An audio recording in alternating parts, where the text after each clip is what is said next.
A woman in silk steps back from fevered hands reaching toward her. "I won't carry a slave's child," she declares as the courthouse clock strikes and witnesses turn away. But that night, in dreams thick as river fog, she finds herself waist-deep in floodwater with that same boy clinging to her shoulder. A young girl with perfect memory watches from the shadows, her ribbon bracelet catching lantern light. She sees what others miss: wrong seals, forged papers, lies stitched into ledger books. Thunder rolls across cotton fields as patrollers saddle their horses and an overseer burns midnight oil over transport documents. In the big house attic, quilted secrets wait in dusty trunks. At the creek crossing, water rises by the hour. When morning comes and the courthouse bell rings for justice, will a woman's vision become her redemption, or will the flood take them all before truth can be spoken aloud? The plantation yard baked under late afternoon heat when the ladies came with their relief baskets. Dust motes hung thick as prayer in the still air. Eliza Harrow stepped down from the carriage, her cream silk catching on the wagon's rough edge. The overseer Pike tipped his hat, his ledger tucked under one arm like scripture. "Miss Harrow," he said, "good of you to come calling." She smoothed her skirts and lifted her chin.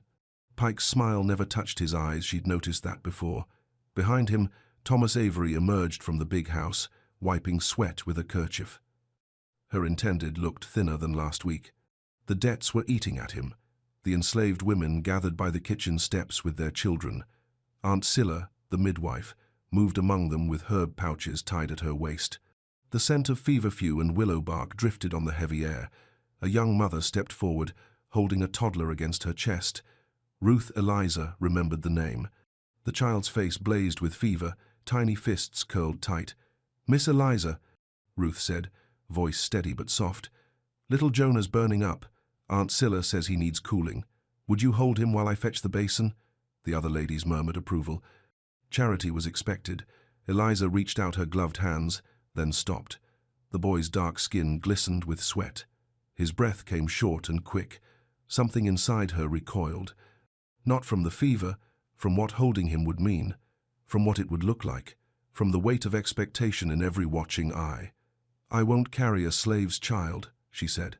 The words fell into the yard like stones into still water. Ripples spread in silence. Ruth's face went careful and blank. Thomas flinched. Pike's pen stopped scratching in his ledger. Near the well, a girl of 10 watched with eyes like dark mirrors. Mariah, they called her. She wore a ribbon bracelet at her wrist, blue silk, knotted tight. Her gaze moved from Eliza to Ruth to the fevered child, memorizing every face, every word, the exact slant of afternoon light. "I won't carry a slave's child," she repeated under her breath, fixing the sentence like a pin in cloth. Aunt Scylla stepped between them, taking Jonah in weathered arms. "Come here, baby boy," she murmured. "Let's find you some cool water." The relief ladies busied themselves with basket contents. Thomas cleared his throat and spoke of crop yields, but the words hung in the air like heat shimmer visible, distorting everything beyond them. Eliza's hands trembled as she untied her bonnet strings. Shame pricked at her chest, small and sharp as a needle. She'd spoken her truth, but it tasted bitter now. As the sun touched the pine tops and shadows stretched long across the yard, Mariah knelt by the well and tightened her ribbon bracelet. The blue silk caught the last light like a promise. "I won't carry a slave's child," she whispered to the water's surface, and the ripples carried the words away. That night, Eliza lay in her chamber at the Avery house, listening to night sounds through open windows. Somewhere in the quarters, voices lifted in low hymn, dogs bayed at distant thunder. The air pressed close and thick. Sleep came like drowning. In the dream, she stood waist-deep in river water, the current tugging at her skirts. Lantern light danced on the surface ahead. A child's weight rested on her hip, warm, trusting, alive. Jonah. The boy she'd refused to touch. His small hand gripped her sleeve as water rose around them. Above the sound of current and wind, a hymn threaded through the darkness. Not random verses, but specific directions. When Jordan's waters rise too high, look for the light that will not die. Turn right at the cypress knee, left where the ferry pole runs free. The melody pulled her forward step by careful step. Jonah's fevered breathing steadied against her shoulder. The lantern beam, showed a path through rushing water, treacherous but passable if she trusted the song. Cross at the place where two streams meet. Follow the sound of angel feet. The door that opens to the lost was bought and paid at heaven's cost. She woke gasping in her bed, dawnlight grey through the windows. The dream clung to her like river water, real as the cotton sheets beneath her hands, real as the child's weight she could still feel on her hip. Eliza sat up and touched the window glass, her fingertip leaving a wet mark in the condensed fog. Without thinking, she traced a line across the moisture, a path, a map, a route she'd never walked but somehow knew. The hymn echoed faintly from the quarters, the same tune from her dream. She listened until it faded, then dressed with shaking hands. Morning found Thomas in his father's study, bent over ledgers that wouldn't balance. Eliza entered with coffee on a tray, noting how his shoulders curved inward like a man carrying stones. "The Clemson loan comes due next month," he said without looking up. "Pike says we can settle part of it by making adjustments to the quarters." She set the cup beside his elbow. "What sort of adjustments?" "Selling off some of the younger ones. He's got papers drawn up." Thomas rubbed his temples. "Ruth and her boy, maybe two others. Says the market's good in Charleston." Eliza's hand stilled on the tray. The dream rushed back Jonah's weight, the hymn's guidance, water rising around them both. "You'd separate them?" "It's business, Eliza, nothing more." But his voice carried no conviction. Pike's influence had grown stronger as the debts mounted. The overseer moved through the plantation like a man collecting pieces on a chessboard, always calculating, always rearranging. A soft knock interrupted them. Mariah appeared in the doorway, ribbon bracelet bright against her dark wrist. "Miss Eliza," she said, "Aunt Scylla asks, could you come to the quarters? Little Jonah's fever won't break." Thomas waved a dismissive hand. "Tell Scylla to handle it herself. That's what we pay her for." But Eliza was already standing. The dream pulled at her like undertow. "I'll come," she said. Mariah's eyes widened slightly. Then she nodded and turned to lead the way. The quarters smelled of wood smoke and feverfew. Ruth sat beside a narrow bed, sponging her son's burning forehead with cool cloths. Jonah tossed and whimpered, small body fighting something bigger than himself. Aunt Scylla looked up as Eliza entered. "Fever's holding on too tight," the midwife said. "Sometimes it takes more than herbs to break it loose." Through the open window, other children played in the dust between cabins. Their voices carried fragments of the hymn Eliza had heard in her dream, "When Jordan's waters rise too high." Mariah sat cross-legged on the floor, humming along in perfect pitch. Her voice seemed to gentle Jonah's restless turning. Even the dogs outside grew quiet, ears cocked toward the melody. "He likes music," Ruth said softly. "Always has. Mariah knows all the verses." Eliza watched the girl's face as she hummed, concentrated, careful, as if she were reading invisible notes in the air. Her memory was clearly extraordinary. She seemed to catch and hold every word, every tune, every detail that adults missed. "Sing the crossing song," Aunt Scylla suggested, "the one about safe passage." Mariah's voice lifted higher, still perfectly pitched. "Turn right at the cypress knee, left where the ferry pole runs free. Cross at the place where two streams meet, follow the sound of angel feet." Eliza's breath caught. Those were the exact words from her dream, the directions that had led her through rising water with Jonah safe in her arms. The boy's fever-bright eyes opened and fixed on Mariah's face. His breathing slowed. The tension left his small body. Ruth touched his forehead with wonder. "It's breaking. The fever's finally breaking." That evening, the plantation chapel filled with voices for evening prayer. Eliza sat beside Thomas in the front pew, but her attention drifted to Mariah in the back corner. The girls' lips moved silently as the congregation sang, testing different verses, different harmonies. After the service, Eliza lingered, while others filed out. Mariah remained too, studying the hymnal with intense focus. "You have perfect pitch," Eliza observed. "Yes, ma'am. I hear it true." Mariah's finger traced words on the page. "These songs, some of them got more than one meaning." "How do you mean?" The girl glanced around, ensuring they were alone. "The crossing song, it tells about real places, the Cypress Knee by Miller's Creek, the ferry pole at Raccoon Ford. Like it's showing you a path." Eliza leaned closer. "A path to where?" "To the door that opens to the lost," Mariah quoted softly. "That's what it says, a door that was bought and paid at heaven's cost." The words sent recognition through Eliza's chest. In her dream, she'd followed those exact directions through rising water, carrying Jonah to safety. But safety from what? And where? Outside, Pike's voice drifted through the chapel windows. He was talking to someone about transport papers and night traveling. His tone carried the satisfaction of a man whose plans were falling into place. Mariah's hand tightened on the hymnal. "He's got papers with wrong seals," she whispered. "What do you mean?" "I see things. Remember them exact. Mr." Pike showed Thomas a pass with Clerk Leland's name, but the letters weren't shaped like Leland writes them, and the wax was brown. Mr. Leland always uses green wax. Eliza stared at the girl. If Pike was forging documents, if he planned to transport Ruth and Jonah under false papers. "The hymn," she said urgently. "If someone needed to follow that path, the real places it describes, where would it lead?" Mariah's eyes met hers with surprising directness. "To Quakerland, Miss Eliza, where the doors stay open for folks in need." Thunder rumbled overhead.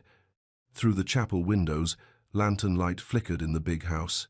Pike would be there with Thomas, pressing his case, pushing his papers forward. Eliza felt the dream's weight settling on her shoulders again, the child's trust, the rising water, the hymn's guidance toward something that looked like redemption. "If I told you I had a vision," she said carefully, "about carrying Jonah through floodwater while following that song, would you think me mad?" Mariah considered this with the gravity of someone much older. "No, ma'am. I'd think maybe you were being shown something true." The chapel door creaked open. Thomas appeared, silhouetted against lamplight from the house. "Eliza, Pike's ready to finalize the Charleston arrangements. He needs your signature as witness." Her throat went dry. The moment had arrived, the choice her dream had been preparing her for. She looked at Mariah, then at Thomas's expectant face, then at the hymnal still open to the crossing song. The words seemed to glow in the dim light. "The door that opens to the lost was bought and paid at heaven's cost." "I'll be along directly," she called back. Thomas nodded and disappeared. Mariah closed the hymnal with careful hands. "Miss Eliza," the girl said quietly, "sometimes the Lord shows us things before we're ready to see them true. But when the time comes, we got to choose what we'll carry." Eliza stood on unsteady legs. Through the windows, she could see Pike's silhouette in the big house, papers spread on Thomas's father's desk. The overseer was already moving his pieces across the board. But Mariah had shown her something else, that the hymns carried maps, that seals could be forged, that perfect memory could expose lies, and in her dream, she'd already made her choice. She'd lifted Jonah in her arms and carried him through rising water toward freedom. Now she had to decide whether to live that vision in waking light. "Show me," she said to Mariah. "Show me the real path the song describes." The girl's ribbon bracelet caught the last light as she nodded. "Yes, ma'am, but we'll need to hurry. Storm's coming, and Mr. Pike don't wait for weather." Rain drummed the chapel roof as Mariah led Eliza through side paths toward the river. They carried no lantern too risky, with patrollers tightening their rounds since the Fugitive Slave Act passed. But Mariah moved with cat-sure steps, following routes she'd memorized from a dozen midnight errands. "First verse points to Miller's Creek," she whispered, pausing where the path split. "Cypress knee shaped like a bent finger. You can see it even in dark." Eliza's skirts caught on brambles as they pushed through underbrush. Her heart hammered against her ribs. Back at the house, Pike would be spreading his forged papers on Thomas's desk, pressing for signatures, while rain covered any sounds of movement outside. The creek appeared suddenly black water threading between moss-heavy banks. Mariah pointed to a massive cypress root that curved above the surface like a beckoning hand. "There," she breathed, "just like the song says." They followed the bank downstream. Water lapped at the muddy edge with small sucking sounds.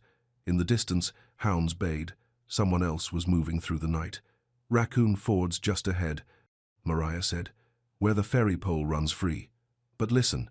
She stopped, head tilted. Hoofbeats thudded somewhere behind them, muffled by rain but growing closer. "Patrollers." Mariah grabbed Eliza's hand. "Quick now." They slipped behind a stand of river birch just as torches flickered through the trees. 3 riders splashed across the shallow ford, their voices carrying over wind and water. Pike says, "Check the usual crossings." One called, "Someone might try running tonight." "This weather's perfect for it," another replied. "Cover sounds, slow the dogs." They passed without stopping. Mariah waited until their lights disappeared before moving again. "Mr. Pike's already put word out," she said grimly. "He knows what he's planning ain't lawful, or he wouldn't need patrollers watching every crossing." They reached the ford, a line of worn stones marking the safest passage. An old ferry pole stood anchored in the bank, rope trailing loose in the current. Eliza recognized it from her dream. "The second verse talks about where two streams meet," Mariah continued, pointing upstream. "That's Beaver Creek, joining up with Miller's. But the third verse, that's the important one. Cross at the place where two streams meet. Follow the sound of angel feet. The door that opens to the lost was bought and paid at heaven's cost." "Angel feet means the Quakers," Mariah explained. "They got a place past the ridge where folks can rest safe. But getting there," she shook her head. "That's the hard part." Thunder cracked overhead. Rain came harder now, turning dust to mud and raising the water level by inches. Eliza wiped moisture from her eyes. "In my dream, I was carrying Jonah through floodwater. It felt so real, his weight, his breathing against my shoulder." "Dreams can be true as daylight," Mariah said, "especially when they show you something you need to do." They turned back toward the plantation, following a different path that kept to higher ground. But as they crested a small rise, Mariah suddenly gripped Eliza's arm. "Look there," she whispered.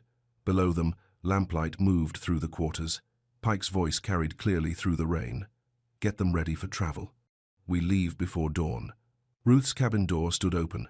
Inside, shadows moved as someone packed belongings into a cloth bundle. A child's voice rose in frightened question, Jonah, barely awake, asking why they had to go. "The papers are already signed," Pike was saying to someone. "Transport to Charleston Market. Clean sale. Good price." Eliza's blood went cold. Thomas had signed the papers without waiting for her witness. Pike had pressed his advantage while she was gone, using forged documents to legitimize what amounted to theft. Mariah's eyes blazed in the dim light. "Just like I thought. Wrong seals, wrong signatures. Mr. Pike's been moving people off the books to cover his own debts." "We have to stop this," Eliza said. "Yes, ma'am. But how? Your word against his. And he's got papers that look lawful to folks who don't know better." Eliza stared down at the scene, Ruth clutching Jonah close. Pike directing the packing with military efficiency, lanterns casting dancing shadows through rain. In her dream, she'd saved the child by carrying him through rising water. But this was waking life, where courage alone couldn't overcome forged documents. "The quilt," Mariah said suddenly. "What quilt?" "In the big house attic. I remember Aunt Scylla telling stories about a quilt that came with the house when old Mr. Avery died. Said it had special meaning, special papers sewn into the binding." Mariah's voice quickened with excitement. "What if those papers say something about Ruth and Jonah? What if there's manumission documents hidden away?" It was a desperate hope, but Eliza had learned to trust Mariah's memory for details others missed. "Can you get us into the attic without being seen?" "Yes, ma'am. Servant stairs go right up, and Mr. Pike's busy down in the quarters." They circled back through darkness toward the big house. Rain provided perfect cover. Everyone was either inside or focused on immediate tasks. Mariah led the way up narrow back stairs that creaked like old bones. The attic stretched long and low under slanted eaves. Trunks and boxes crowded the space, filled with generations of accumulated belongings. Mariah moved among them with purpose, her ribbon bracelet catching reflected lightning through small windows. "Here," she said, lifting the lid of a cedar trunk. Aunt Scylla said it was wrapped in blue cloth, like her wedding dress. They found the quilt nested beneath layers of yellowed linen, a complex pattern of interlocking rings in faded calico. Eliza lifted it carefully, surprised by its weight. "Feel along the edges," Mariah suggested. Aunt Scylla said important things got sewn into the binding for safekeeping. Eliza's fingers found a thick spot near one corner where fabric bunched around something flat and thin. Her heartbeat quickened. "There's something here. Paper, I think, but it's stitched tight." Mariah produced a small knife from her apron pocket. "We'll have to cut it loose." The stitches parted with small popping sounds. Inside the binding lay a strip of paper no wider than a finger, a margin torn from some larger document. Words covered both sides in careful script. Eliza held it toward the window where lightning provided brief illumination. Her eyes widened as she read, "Ruth and her issue born free by manumission clause, signed this day by William Avery, witnessed by James Morrison, sealed with ring mark below." The signature was faded but clear. Thomas's father had freed Ruth and any children she might bear, the document properly witnessed and sealed. But somehow the papers had been hidden away, probably by Pike or someone before him who benefited from keeping them enslaved. "This changes everything," Eliza whispered. Mariah studied the paper with intense focus. "That's the elder Mr. Avery's mark for sure. I seen it on other papers in his desk. But why was it hidden in the quilt?" "Maybe his wife hid it when he died," Eliza suggested.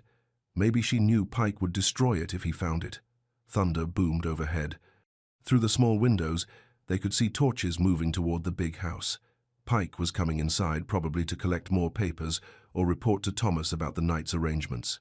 "We have to get this to the courthouse," Eliza said. "To Clerk Leland. He'll know if it's authentic." "Can't get there tonight," Mariah replied. "Roads are flooding, and patrollers got every path watched. But come morning, if we move fast." Heavy footsteps sounded on the main staircase. Pike's voice drifted up from the second floor. "Thomas, where's that deed book? I need to check the property descriptions." They had minutes at most before someone noticed light in the attic. Mariah folded the quilt carefully and replaced it in the trunk. Eliza tucked the paper strip into her bodice, next to her heart. "The servant stairs," Mariah whispered. They crept down the narrow steps as Pike's boots echoed through rooms above. In the kitchen, Aunt Scylla looked up from mixing herbs by candlelight. "Child," she said to Mariah, "what you doing wandering in this storm?" "Found something, Aunt Scylla, something that might change things." The midwife's eyes sharpened. She'd lived long enough to recognize hope when it appeared wearing desperation's face. "Best be careful with hope," she said quietly. "Sometimes it cuts deeper than sorrow." But Eliza pulled the paper from her bodice and showed it in the candlelight. Aunt Scylla's weathered hands trembled as she read. "Lord have mercy," she breathed. "I knew Miss Catherine hid something when the master died." Pike was sniffing around even then, trying to get his hands on the family papers. "Will you help us?" Eliza asked. Aunt Scylla looked from the manumission document to Mariah's determined face to Eliza's mud-stained dress. "Child, I've been helping folks find freedom since before you was born. Question is, you ready to help yourself?" Outside, Pike's voice grew louder as he descended the stairs. Time was running short. "The courthouse opens at 8, Eliza said. "If we can get there with this paper and prove Pike's documents are forged." "Big if," Aunt Scylla replied. "Storm's raising the river. Patrollers got the roads watched, and Pike ain't going to sit still once he figures out what you found." Mariah moved to the window and peered through rain-streaked glass. "Ruth and Jonah are still in their cabin. Pike's giving them until dawn to get ready." "Then we use the night," Eliza said with sudden determination. "Follow the hymn's path like in my dream. Cross at Beaver Creek and reach the Quaker settlement before Pike can stop us." "In this storm?" Aunt Scylla shook her head. "Water's rising fast. Could be over your head by the time you reach the crossing. Then I'll carry Jonah across," Eliza said. "Just like I did in the dream." The words surprised her not because she'd spoken them, but because she meant them completely. The vision had prepared her for this moment. She would take the boy in her arms and walk through rising water, if that's what freedom required. Mariah studied her face in the candlelight. "You sure about this, Miss Eliza?" "Once we start, there ain't no turning back." Through the kitchen window, they could see Pike's lantern moving toward the quarters again. Ruth's cabin door opened, spilling yellow light across muddy ground. Eliza thought of her words yesterday. "I won't carry a slave's child." Shame and determination warred in her chest until determination won. "Yes," she said firmly, "I'm sure." Aunt Scylla began packing herbs into a waterproof pouch. "Then, we best get started. Storm won't wait for courage to catch up." But as they prepared to leave, hoofbeats sounded outside, multiple riders approaching fast through the rain. Mariah pressed herself to the window. "Patrollers," she whispered, "coming right up to the house." Pike's voice rose in greeting. "Right on time, boys." We got ourselves some night runners to catch. The patrollers dismounted in a jingle of spurs and harness leather. Their leader, a thick-set man with tobacco-stained beard, stamped mud from his boots on the porch steps. "Evening, Pike," he called. "Got word there might be trouble tonight. Someone moving people without proper authority." Pike's laugh carried clearly through the rain. "No trouble here, Jenkins. Just taking some property to Charleston Market. All legal and documented." But his tone held an edge. Eliza recognized the careful control of a man whose plans were unraveling faster than he could stitch them back together. In the kitchen, Aunt Scylla moved with quiet efficiency, tucking herbs into hidden pockets of her rain cloak. Mariah stood frozen by the window, watching Pike gesture toward Ruth's cabin. "They're showing him the papers," she whispered. "But from here I can see. The wax seal's wrong, brown instead of green." Eliza's hand moved unconsciously to her bodice, where the manumission document rested against her ribs. The paper seemed to pulse with each heartbeat, fragile proof of freedom hidden in a binding of lies. "We have to reach Ruth before they load her in the wagon," she said. "Can't get there direct," Aunt Scylla replied. "Too many eyes watching. But there's another way." She led them to a corner cupboard and pulled out a loose board in the wall behind it. Cool air flowed through the gap, an opening into the space beneath the house. "Crawlway leads to the root cellar under the quarters," Aunt Scylla explained. "Built it during the Indian troubles, back when folks needed hiding places." Mariah dropped to her knees and peered into the darkness. "I can fit easy. Miss Eliza might have trouble with her skirts." "Then I'll change clothes," Eliza said without hesitation. Aunt Scylla found her a simple dress and rough cloak that belonged to one of the kitchen girls. The fabric scratched against skin accustomed to silk, but it moved freely and wouldn't catch on underground obstacles. They crawled through wet dirt and spiderwebs while rain drummed overhead. The space was barely 3 feet high, high enough for Mariah to move easily, forcing Eliza to duck-walk behind her with mud soaking through her borrowed dress. The root cellar opened beneath Ruth's cabin floor. Voices carried clearly through the thin wood planks. "Get the boy dressed," Pike was saying. "Market opens early, and Charleston's a 2-day ride in good weather. Please." Ruth's voice held careful control. "Just let me pack his things proper. He gets cold easy, and he'll get what he needs in Charleston. Move along now." Through gaps in the floorboards, they could see shapes moving above. Ruth knelt beside Jonah's sleeping pallet, trying to rouse him gently. The boy stirred and whimpered, still weak from his broken fever. Mariah tapped softly on the wooden floor, 3 quick beats, pause, 3 more. An old signal, apparently, because Ruth's movements stilled. "Mama Ruth," Mariah whispered through the boards. "It's me. I got help." Ruth's bare feet appeared at the edge of the floor opening. She lifted a loose board with trembling hands and peered down into the root cellar. "Child, what are you doing down there? And Miss Eliza?" Her eyes widened in disbelief. "We found something," Eliza said urgently. "Papers that change everything. But we have to move now, before Pike gets suspicious."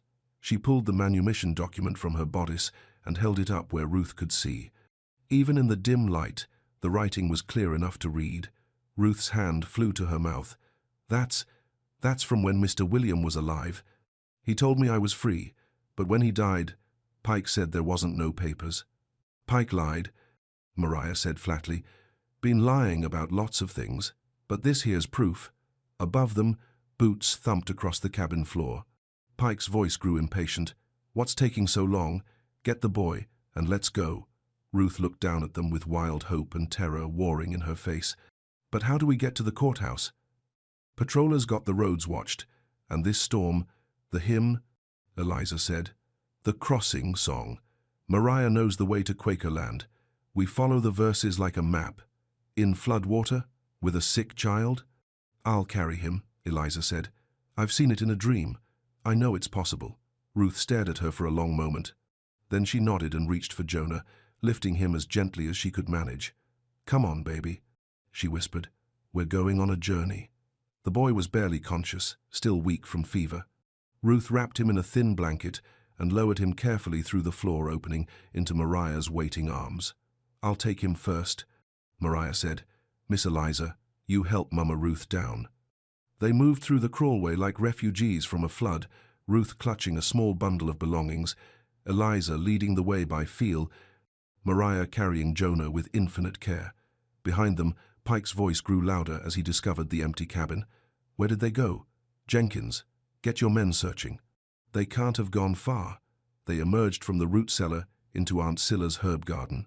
Rain had softened to steady drizzle, but the wind still carried voices and the sound of searchers spreading through the quarters. Which way? Ruth asked, pulling her shawl tighter around Jonah. Mariah pointed toward the dark line of trees beyond the cotton fields. Miller's Creek first, then Raccoon Ford if the water ain't too high. They ran bent low through rows of young cotton, staying in the furrows where shadows were deepest. Behind them, lanterns bobbed through the quarters as Pike's search expanded. Hound voices rose and fell with the wind. The creek had risen significantly since Eliza and Mariah's earlier scouting. Water that had been ankle-deep now reached mid-thigh, and the current ran swift and dark between the banks. There, Mariah pointed to the cypress knee that marked the hymn's first landmark. But the crossing's going to be harder now. Ruth waded in first, testing each step. The water tugged at her skirts and tried to knock her off balance. Jonah stirred in her arms and whimpered softly. "It's all right, baby," she murmured. "Mama's got you." But when she reached the deepest part of the channel, her foot slipped on a hidden stone. She stumbled, arms flailing as she tried to keep Jonah above water. Eliza didn't think she just moved. Splashing into the creek, she reached Ruth just as the current swept her downstream. Strong hands grabbed the struggling woman and pulled her upright. "Give him to me," Eliza said. Ruth hesitated for just a moment. Then she passed Jonah across the rushing water into Eliza's arms. The boy was heavier than she'd expected, but lighter than in her dream. His fever-warm body pressed against her shoulder as she found her footing in the stream bed. Water rose to her waist, just as the vision had shown. "The ferry pole," Mariah called from the far bank. "Follow the rope downstream." Eliza gripped the trailing ferry rope with one hand while holding Jonah with the other. The current wanted to sweep them both away, but the rope held firm. Step by careful step, she worked her way across the deepest channel. Ruth followed, using the rope for support. Mariah waded out to help pull them both to safety on the far side. They collapsed on muddy ground, breathing hard. Jonah's eyes opened and fixed on Eliza's face with surprising clarity. "Lady, carry me," he said in a small voice. "Yes, sweetheart," Eliza whispered. "I carried you across the water." The dream had become real. The vision of herself carrying a slave's child through rising water had transformed from nightmare into redemption, but they weren't safe yet. Behind them, voices carried across the creek. Pike's search party had reached the water's edge. Lantern light danced between trees as men spread along the bank. "They crossed here," someone called. "Water's still muddy from their passing. Can we ford it?" That was Pike's voice, tight with frustration. "Not in this current. Have to go around to the bridge at Raccoon Ford. That'll cost us an hour at least." Mariah tugged at Eliza's sleeve. "Come on. Hour's head start is good, but we need every minute." They climbed away from the creek through dripping woods. Mariah led with sure instincts, following paths that existed more in memory than on the ground. The hymn's second verse guided their route. Turn right at the cypress knee, left where the ferry pole runs free, cross at the place where two streams meet, follow the sound of angel feet. The place where two streams met lay ahead Beaver Creek, joining Miller's in a wide pool that would normally be an easy crossing. But tonight, fed by hours of steady rain, the water ran bankful and dangerous. Ruth stopped when she saw it. "Lord have mercy, how do we get across that?" The combined current moved like a living thing, carrying debris and foam in endless spirals. On the far side, Quaker land stretched toward safety, but the crossing looked impossible in darkness and floodwater. Eliza studied the churning surface and remembered her dream, the weight of a child in her arms, the hymn guiding each step, the certainty that love could carry them both to safety. "There has to be a way," she said. "The song wouldn't lead us to a place we couldn't reach." Mariah walked along the bank, searching for something. Near a fallen log, she stopped and pointed. "Look there, the water's shallower on the south side. And that tree trunk, it makes a kind of bridge partway across." The log stretched perhaps a third of the way across the pool before disappearing into deep water. From there, they'd have to trust their feet and the current's mercy. "I'll go first," Eliza said, "with Jonah. If we make it across, you follow." Ruth's face showed everything. She was feeling terror, hope, the impossible choice between certain slavery and possible drowning. "You sure you can do this?" she asked. Eliza looked down at Jonah, who had fallen asleep against her shoulder. In the lamplight that filtered through rain clouds, his face looked peaceful and trusting. "I have to," she said simply. She stepped onto the fallen log. Bark was slick under her feet, and the current tugged at her skirts. But the dream's memory guided her. She'd walked through water deeper than this while carrying him to safety.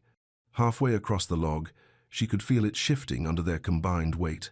Water lapped at her knees, then her waist. Jonah stirred but didn't wake. At the log's end, she faced the deepest part of the crossing. For a moment, fear nearly paralyzed her. Then she remembered the hymn's promise. The door that opens to the lost was bought and paid at heaven's cost.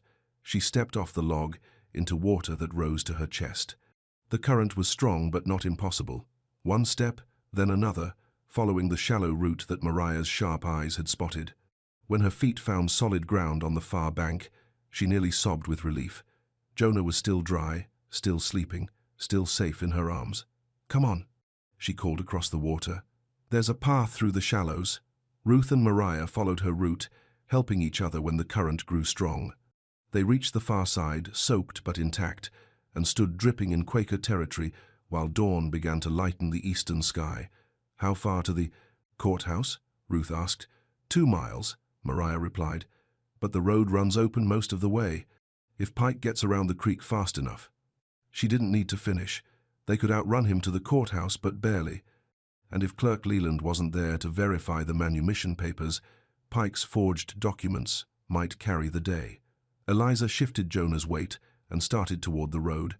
Water squelched in her borrowed shoes with every step. "Then we'd better hurry," she said.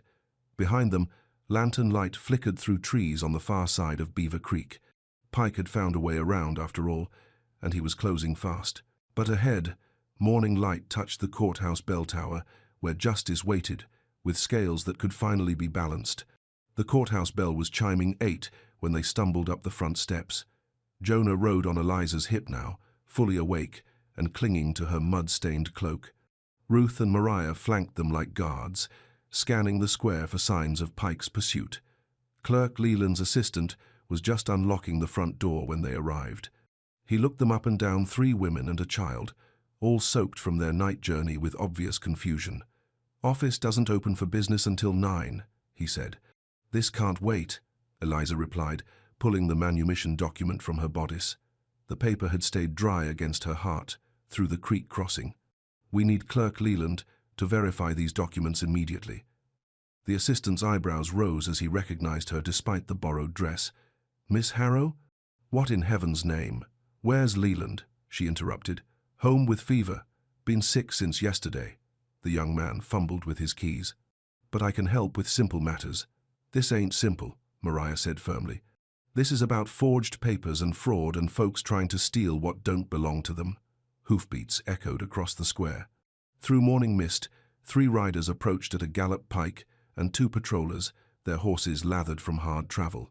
"Get us inside," Ruth said urgently. "Please." The assistant looked from their desperate faces to the approaching riders, then swung the door wide. "Quickly now." They tumbled into the courthouse lobby just as Pike's party reached the steps. Through tall windows, they could see the overseer dismounting with violent efficiency. "What documents do you have?" the assistant asked, leading them toward Leland's office. Eliza spread the manumission paper on the clerk's desk. Signed by William Avery, witnessed and sealed. Ruth and her son were freed, but the papers were hidden away. The assistant studied the writing with growing interest. "This looks authentic. The hand is right, and that's definitely old Mr. Avery's ring mark. But where's it been all this time?" "Sewn into a quilt binding," Mariah said. "Hidden where Pike couldn't find it and destroy it." The front door banged open. Pike's voice boomed through the building. "Where are they? I got legal transport papers signed and witnessed. Those people are my lawful property." His boots thundered up the stairs toward Leland's office. The assistant looked at Eliza with wide eyes. "What should I do? I'm not qualified to judge between conflicting documents." "Get the judge," she said. "Get anyone with authority to examine papers and tell real from forged." Pike appeared in the doorway, his coat dripping and his face dark with fury. Behind him stood the two patrollers, hands resting on their weapons. "There they are," he snarled. "Thieves and runaways. I got papers that prove legal ownership and transport authority." He slammed a brown-sealed document onto the desk beside Eliza's manumission paper. The contrast was immediately obvious: different handwriting, different wax, different everything. Mariah stepped closer to examine both documents. Her perfect memory noted every detail as she compared Pike's papers to legitimate documents she'd seen before. "That's not Clerk Leland's hand," she said clearly. "And he never uses brown wax, always green, plus the letter forms are wrong. What does a slave child know about official papers?" Pike scoffed. "More than you think," the assistant said quietly. He'd been examining both documents with increasing attention. "She's right about the wax. Leland's very particular about his green seal. And this writing," he shook his head, "it doesn't match his style at all." Pike's face flushed darker. "Are you calling me a fraud? I got witnesses." "Where?"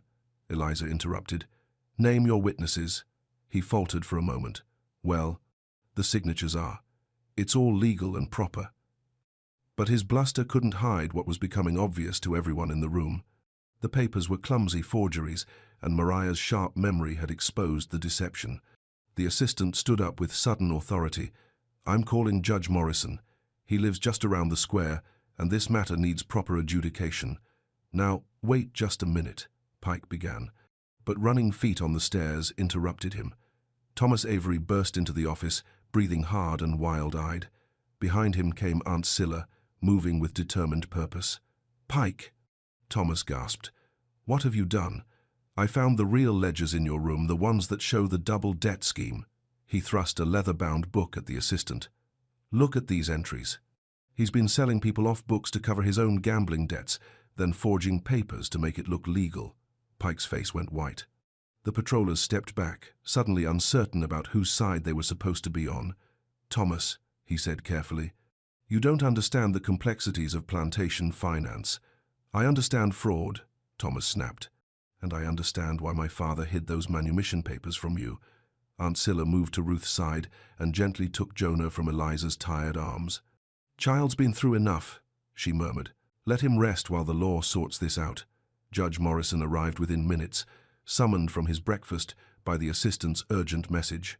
He was an elderly man with sharp eyes that missed nothing as he surveyed the scene. Muddy women, angry men, competing documents spread across Leland's desk. "What's the dispute?" he asked briskly. Everyone began talking at once until his gavel banged for silence. One at a time. "Miss Harrow, you first." Eliza straightened her shoulders and spoke clearly. "We found manumission papers that were hidden in a quilt binding. They prove Ruth and her son were legally freed by William Avery before his death. Pike has been using forged transport papers to sell them illegally." She handed over the manumission document. Judge Morrison examined it carefully, comparing the signature to other papers from his files. "This appears authentic," he said. "The paper is right, the ink is aged properly, and I remember William Avery's ring mark. Where did you say it was hidden?" "Sewn into the binding of a wedding quilt," Mariah spoke up. "His wife must have hidden it when he died, knowing Pike would destroy it if he found it." The judge's eyebrows rose. "And you discovered this? How?" "I remembered stories," Mariah said simply. "I remember everything exactly as I hear it. And when I saw Pike's papers had wrong seals and wrong letter forms, I knew we had to find the real documents." Judge Morrison turned to Pike. "Let me see your transport papers." Pike hesitated, then handed over the brown-sealed documents. The judge's frown deepened as he examined them. "This is definitely not Leland's hand." "And where did you get brown wax?" "Leland's been using green exclusively for 15 years. The papers were prepared by." "That is," Pike's voice trailed off as the lie collapsed around him. Thomas stepped forward with the hidden ledger. "Judge Morrison, this shows the whole scheme. Pike's been keeping 2 sets of books, one for me to see, one with his real transactions. He's sold at least 4 people off books to cover gambling debts." The courtroom, for that's what the clerk's office had become, fell silent except for Jonah's soft breathing as he slept against Aunt Scylla's shoulder. Judge Morrison set down his spectacles and fixed Pike with a stare that could melt iron. "Mr. Pike," You stand accused of fraud, forgery, and illegal trafficking in human beings. The evidence against you appears overwhelming. Do you have anything to say in your defense?" Pike looked around the room at faces that had turned unanimously against him. His shoulders sagged as the last of his bluster drained away. "I needed the money," he said quietly. "Gambling debts. Thought I could cover it before anyone noticed. By stealing people's freedom? They were. It was just business. Human beings are not business transactions," Judge Morrison said coldly, "especially not when they've been legally manumitted." He lifted the manumission document again. "This court recognizes the validity of William Avery's manumission of Ruth and her issue. She and her son are hereby declared free persons under the law." Ruth's knees nearly buckled. Tears streamed down her face as the word free echoed through the room like church bells. "Furthermore," the judge continued, "I'm ordering a full investigation into Mr. Pike's accounting practices and issuing a warrant for his arrest on charges of fraud and forgery." The patrollers who had been Pike's allies an hour earlier now stepped forward to take him into custody. Justice had a way of clarifying loyalties very quickly. Thomas approached Ruth with shaking hands. "I'm sorry," he said. "I should have checked Pike's papers more carefully. I should have protected what my father established." "You couldn't have known," Ruth replied with surprising grace.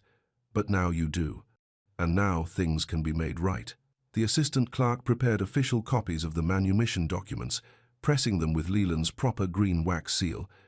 The papers that would protect Ruth and Jonah forever bore the authentic marks of legal freedom. As the crowd began to disperse, Eliza found herself standing alone with the child who had changed everything. Jonah was awake now, looking at her with solemn eyes that seemed older than his years. "Lady, carry me through the water," he said softly. "Yes," she whispered. "I carried you, and I'd do it again." Ruth approached and gently took her son's hand. "Miss Eliza," she said, "I don't have words big enough to thank you. You gave up everything to save us." "I didn't give up anything important," Eliza replied. "I found out what really matters." They walked together toward the courthouse steps, where morning sun was burning off the last of the storm clouds. The square filled with people who had heard rumors of the night's events and come to see justice done. Mariah appeared beside them, her blue ribbon bracelet bright in the sunshine. "Preacher's coming," she said, "wants to offer a blessing for the new beginning." The preacher gathered them on the courthouse steps, Ruth holding Jonah, Eliza standing beside them. Mariah with her perfect memory that had made truth possible, Thomas bearing his family's restored honor, even Aunt Scylla with her herbs and wisdom. "Let us thank the Lord for justice revealed and mercy granted," the preacher began. The crowd joined in the familiar hymn, not whispered in code this time, but sung openly as thanksgiving. The verses that had once pointed to secret crossings now proclaimed public celebration. "When Jordan's waters rise too high, look for the light that will not die.